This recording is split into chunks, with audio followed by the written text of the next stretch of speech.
ये बात है 1990 की। इंडिया की ज्वेलरी इंडस्ट्रीज पर सिर्फ लोकल बिजनेसेस का राज था। ये पूरी तरह अनऑर्गेनाइज थे। मनमर्जी के मेकिंग चार्जेस, गोल्ड की प्योरिटी ओपेक थी और इंपोर्ट्स पर पूरी तरह डिपेंडेंट। फिर 1995 में एक ब्रांड आता है जो सब कुछ बदल कर रख देता है, तनिष्क। दोस्तों, आप सोच रहे होंगे कि मैं इस वीडियो में सिर्फ टाइटन के सुपर सक्सेसफुल ब्रांड तनिष्क की कहानी बताने वाला, लेकिन इस वीडियो में मैं आपको उससे भी आवश्यक एक ऐसी बात बताऊंगा जो आपके इन्वेस्टिंग डिसीजंस को और स्ट्रांग बना सकता है। जब हम कोई स्टॉक पिक करते हैं तो हमें एक फ्रेमवर्क की आवश्यकता होती है। इस फ्रेमवर्क में काफ़ी सारे फैक्टर्स होते हैं, लेकिन आज मैं सिर्फ एक सबसे इंपॉर्टेंट फैक्टर पर फोकस करूंगा। वो है कंपैटिटिव एडवांटेज। ये एक ऐसा सीक्रेट है जो एक ऑर्डिनरी कंपनी को एक्स्ट्रा ऑर्डिनरी बना सकता है। अधिकतर हमें पता होता है कि किसी भी बिजनेस को इवैल्यूएट करने से पहले हमें उस कंपनी के मोट या कंपैटिटिव एडवांटेज को समझना चाहिए, लेकिन हम में से बहुत सारे लोगों को यही नहीं पता होता कि कंपैटिटिव एडवांटेज होता क्या है और कोई कंपनी इसका यूज़ करके मार्केट लीडर कैसे बन सकता है। तो दोस्तों, इस वीडियो में हम तनिष्क की केस स्टडी के थ्रू कंपैटिटिव एडवांटेज को डिटेल में समझेंगे। इस वीडियो में हम 3 सबसे इंपॉर्टेंट चीज़ें समझने वाले हैं। पहला, टाटा ने कैसे एक बिखरे हुए अनऑर्गेनाइज मार्केट में बड़ी अपॉर्चुनिटी देखी और उसे कैसे कैप्चर किया। दूसरा, तनिष्क के वो कंपैटिटिव एडवांटेज जिन्होंने उसे मार्केट लीडर बनाया। और तीसरा, आप जैसे रिटेल इन्वेस्टर इस वीडियो से क्या सीख सकते हैं जो आपको बेहतर स्टॉक पिकर बनाने में सहायता करेगा। तो चलिए स्टार्ट करते हैं, लेकिन स्टार्ट करने से पहले आप जल्दी से इस चैनल को सब्सक्राइब कर दीजिए और उसके साथ ही साथ वीडियो को लाइक और शेयर जरूर कर दीजिएगा, बिकॉज आपका support is extremely important for us. Now without wasting a second, let's start this video.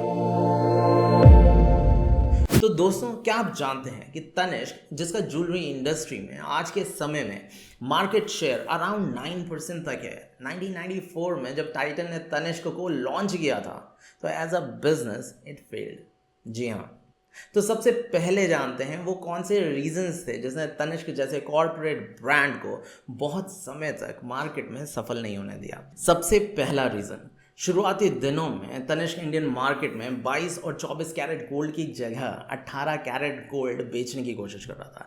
लेकिन उन दिनों में इंडियन फैमिलीज के लिए सिर्फ 22 और 24 कैरेट ही शुद्ध सोना था, क्योंकि भारत जैसे देश में सोना सिर्फ एक धातु नहीं बल्कि परंपरा, भावनात्मक सम्मान और एक स्टेटस सिंबल है। वहाँ उस समय 18 कैरेट गोल्ड को अशुद्ध माना गया। दोस्तों, ये एक बहुत बड़ा साइकोलॉजिकल फैक्टर था जो तनिष्क ने अपने स्टार्टिंग पीरियड में मिस कर दिया। और तो और क्योंकि तनिष्क का फोकस इनिशियली इंटरनेशनल एक्सपोर्ट था, जिसकी वजह से उन्होंने यूरोपियन डिज़ाइन की ज्वेलरी प्रोड्यूस करी, जिसे उन्होंने शायद अपने इन एक्सपीरियंस की वजह से इंडियन मार्केट में भी इंट्रोड्यूस कर दिया। ये ज्वेलरी काफ़ी स्लीक और कॉम्पैक्ट डिज़ाइन की थी, लेकिन उस समय इंडियन कंज्यूमर्स का पर्सपेक्टिव ज्वेलरी को लेकर काफ़ी डिफरेंट था। उस समय इंडियन फैमिलीज़ के लिए ज्वेलरी खरीदना स्टाइल स्टेटमेंट से ज़्यादा इन्वेस्टमेंट था, जिसकी वजह से वो बड़े और ट्रेडिशनल डिज़ाइन को प्रेफर करते थे। ये 2 बहुत बड़े रीजंस थे जिसकी वजह से तनिष्क का ट्रस्ट बिल्ड नहीं हो पाया। इनके अलावा कुछ और भी फैक्टर्स थे, जैसे ब्रांडिंग और इमोशनल कनेक्ट की कमी। दोस्तों, लोग कहते हैं बिजनेस इमोशन से नहीं चलता, लेकिन अगर आप इस केस स्टडी को ध्यान से समझेंगे तो पाएंगे कि तनिष्क अपने इनिशियल डेज में प्योर कॉर्पोरेट ब्रांड की तरह डील कर रहा था, वो भी इंडिया के उस सेगमेंट में जो कि लोगों की भावनाओं से जुड़ा हुआ था। उन्होंने अपने प्रोडक्ट्स की प्रीमियम प्राइसिंग रखी थी, वो भी फिक्स्ड प्राइसेस पर। वहीं लोकल ज्वेलर्स शादी, फेस्टिवल्स और गिफ्टिंग के टाइम एक इमोशनल रोल प्ले करते थे। उनके साथ फैमिलीज की जनरेशन ओल्ड रिलेशनशिप्स होती थी, जो कि तनिष्क के पास नहीं थी। तनिष्क ने शुरू में प्रीमियम ब्रांडिंग अडॉप्ट करी और फिक्स्ड प्राइसिंग रखी। वहीं जो ट्रेडिशनल ज्वेलर्स थे वो बार्गेनिंग अलाउ करते थे, जो इंडियन बायर्स को बहुत ज़्यादा पसंद है, जिससे लोगों को लगा कि तनिष्क ज़्यादा महंगा है, जबकि उनके लोकल सुनार या ज्वेलर्स से वो नेगोशिएशंस कर सकते हैं। इन ज्वेलर्स ने एक और स्ट्रैटेजी बनाकर रखी हुई थी। वो ग्राहकों को मिनिमम मेकिंग चार्जेस ऑफर करते थे। वहीं दूसरी तरफ स्टार्टिंग में तनिष्क के मेकिंग चार्जेस उनको compete नहीं कर पा रहे थे। लोकल ज्वेलर्स अपने शब्दों से प्योरिटी की गारंटी दे देते थे, लेकिन अधिकतर सोने की प्योरिटी में घपला करते थे। तो बेसिकली वो अपने लो मेकिंग चार्जेस को अंडर कैरेटेज जैसे मैल प्रैक्टिस से कॉम्पनसेट कर रहे थे। वहीं तनिष्क के पास ऐसी कोई स्ट्रैटेजी नहीं थी जिससे वो लोगों का ट्रस्ट जीत सके। तनिष्क का एक और बहुत बड़ा प्रॉब्लम था, वो था रिटेल स्टोर्स की कमी। शुरुआत के दिनों में तनिष्क के बहुत कम स्टोर्स थे, जबकि हर सिटी और गांव में लोकल ज्वेलर्स हर गली नुक्कड़ पर अवेलेबल थे। कस्टमर्स के लिए तनिष्क से ज्वेलरी लेना लॉजिस्टिकली भी मुश्किल हो रहा था। ये सारे ही रीजंस उस दौर में इनविंसिबल लग रहे थे। तनिष्क की पूरी स्ट्रैटेजी इस तरह से फेल हो चुकी थी कि इसका दोबारा सफल होना लगभग इम्पॉसिबल माना जा रहा था। कंपनी के लॉसेस बढ़ते जा रहे थे और रतन टाटा जी को यहाँ तक सलाह दी गई कि टाइटन के लॉसेस को कट करने के लिए इस ब्रांड को ही बंद कर दिया जाए। लेकिन वो कहावत तो आपने सुनी ही होगी, winners never quit and quitters never win. Ratan Tata ji जानते थे कि भारत की ज्वेलरी मार्केट सिर्फ एक बिजनेस नहीं बल्कि एक गेम चेंजर अपॉर्चुनिटी है। अगर इस मार्केट को सही तरीके से समझा जाए तो ये एक रेवोल्यूशनरी सक्सेस बन सकती है। उन्होंने और उनकी टीम ने प्रॉब्लम्स में एक अपॉर्चुनिटी देखी। उस दौर में भारत के ज्वेलरी मार्केट में कस्टमर्स के साथ विश्वासघात हो रहा था, जो कि उनके खुद के ज्वेलर्स द्वारा किया जा रहा था। ग्राहकों के पास कोई सोर्स नहीं था कि वो अपनी ज्वेलरी की प्योरिटी चेक करवा सके। दोस्तों, आपने सुना होगा जो बिजनेसेस रियल प्रॉब्लम सॉल्व करते हैं वो लॉन्ग टर्म तक सस्टेन करते हैं, और यही टाइटन ने किया। उन्होंने 1998 में इस मैल प्रैक्टिस को रोकने के लिए कैरेट मीटर इंट्रोड्यूस किया, जिसने ग्राहकों को गोल्ड की प्योरिटी चेक करने का एक विश्वसनीय तरीका दिया। जब कस्टमर्स को गोल्ड की असली प्योरिटी का प्रूफ मिलने लगा तो उनका ट्रस्ट बढ़ने लगा और धीरे धीरे तनिष्क की ब्रांड क्रेडिबिलिटी इस्टेब्लिश होती गई। इसके बाद तनिष्क ने कुछ और रिफॉर्म्स किए जिसमें क्वालिटी और अफोर्डेबिलिटी दोनों पर फोकस था, ताकि ज़्यादा से ज़्यादा ग्राहक अट्रैक्ट हो सके। इंडियन डिज़ाइंस को ध्यान में रखकर ज्वेलरी लॉन्च की गई। सुपीरियर क्वालिटी और हैंडीक्राफ्टेड ज्वेलरी पर ध्यान दिया गया, जो कि लोकल ज्वेलर से अलग और प्रीमियम फील देते थे। कस्टमर ट्रस्ट और सेटिस्फेक्शन पर काम किया। उनके प्रेफरेंसेस और कंसर्न्स को प्रोएक्टिवली एड्रेस किया गया। तो दोस्तों, इस तरह तनिष्क ने शुरुआती चैलेंजेस का सामना करते हुए इंडिया के हाईली कंपैटिटिव और कंजर्वेटिव ज्वेलरी मार्केट में अपनी जगह बनाई। अब दोस्तों, अगले सेगमेंट में हम बात करेंगे उनकी कंपैटिटिव एडवांटेजेस की, जिन्होंने तनिष्क को एक अनस्टॉपेबल ब्रांड बनाने में बड़ा रोल प्ले किया। लेकिन सबसे पहले समझते हैं कंपैटिटिव एडवांटेज होता क्या है। सोच के देखिए, मार्केट में हजारों बिजनेसेस हैं पर सिर्फ कुछ ही ब्रांड इंडस्ट्री लीड करते हैं। तो क्या वजह है कि एप्पल के प्रोडक्ट्स प्रीमियम प्राइसेस पर बिकते हैं, या कोका कोला का टेस्ट लोगों को किसी और ब्रांड से ज़्यादा पसंद आता है? यही होता है कंपैटिटिव एडवांटेज। सिंपल शब्दों में अगर कहूँ तो कंपैटिटिव एडवांटेज वो चीज़ होती है जो एक कंपनी को दूसरी कंपनी से अलग और बेटर बनाती है। ये cost, quality, brand trust, technology या कस्टमर एक्सपीरियंस किसी भी वजह से हो सकता है। तो दोस्तों, आई होप आपको कंपैटिटिव एडवांटेज बेसिक टर्म्स में समझ में आया होगा। अब बात करते हैं तनिष्क के उन 5 कंपैटिटिव एडवांटेजेस की, और उनसे एज एन इक्विटी इन्वेस्टर हम क्या सीख सकते हैं। पहला, कैरेट मीटर इनोवेशन। दोस्तों, तनिष्क के इस इनोवेटिव आइडिया ने कंज्यूमर्स के बीच में ट्रांसपेरेंसी और क्रेडिबिलिटी स्टैब्लिश करी। अब इस फैक्टर से एज एन इन्वेस्टर हम क्या लर्न कर सकते हैं। जब कोई कंपनी इस तरह के डिसरप्टिव, इनोवेटिव और ट्रस्ट बिल्डिंग वाली लॉन्ग टर्म वैल्यू क्रिएट करती है या इंडस्ट्री नॉर्म्स को तोड़कर नए स्टैंडर्ड सेट करती है, तो उसका सस्टेनेबल ग्रोथ एडवांटेज बन जाता है।